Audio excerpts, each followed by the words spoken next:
Bad habits die hard.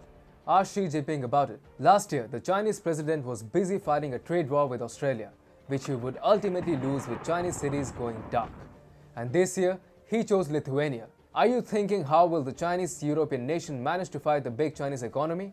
But now the entire EU is backing Lithuania, and now it is taking some concrete action by blocking Chinese steel and aluminium. Hi and welcome. You're watching TFI Global, the foreign affairs and geopolitical analysis arm of the TFI Media Group. I'm Siddharth, your host. In this video, I will tell you how Xi Jinping's threats backfired and instigated the EU to fast-track curbs on Chinese metals. Let's begin. Within China, there was always a sense of security regarding the European Union. Europe would issue a statement about Hong Kong or Xinjiang, but would usually stop short of concrete actions like sanctions or tariffs. So, it didn't really matter for the CCP. As long as he could use unfair subsidies and cheap labor for mass production, powering exports to Europe, the statements made by the EU made little sense. But now, the EU has imposed tough tariffs on Chinese steel wind towers and aluminium foils. And all this would not have happened had a bellicose Xi Jinping not made extravagant threats to the European Union. When you consolidate too much power, you feel that there is no one bigger than you and you get delusional. This is what happened with Adolf Hitler in the Second World War. The man kept pushing his troops deeper and deeper, only to realize that Germany did not have a war economy big enough to sustain such military campaigns. Xi Jinping too bites more than he can chew.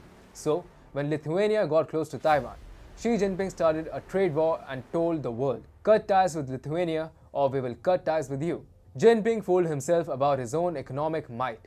He thinks that the entire world wants to trade with China and that the Chinese economy can be leveraged in foreign policy. But the truth is that the world wants to get rid of China, and this is what the EU is now making him realize. Xi Jinping thought that he would isolate Lithuania, but the European Union decided to put all its weight behind its member country and took on China instead. And the EU is not only talking about Xinjiang or getting close to Taiwan, but is also fighting China's economic coercion.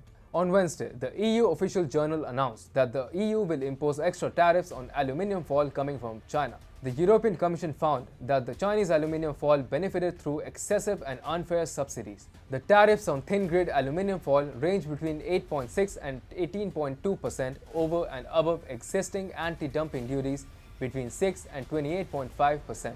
China is the biggest aluminium producer in the world, and the aluminium foil market in Europe was one of the Chinese aluminium industry's biggest markets. China's share in the EU aluminium foil market grew from 18% in 2017 to 24% in 2019. A day later, the EU official journal said that the EU will impose tariffs on steel wind tower imports coming from China. The EU has set duties ranging from 7.2 to 19.2%, and the anti-dumping duties will apply for 5 years. The imports of Chinese wind towers have been going up rapidly. It was found that 80% of all steel towers imported from China into the EU increased their share of the EU market to 34% from July 2019 as against 25% in 2017.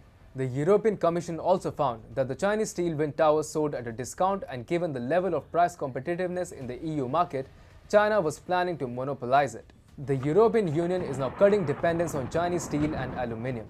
And why not? The US and the EU have already ended their steel and aluminium fight. The Biden administration will allow duty-free access to steel and aluminium exports to the United States.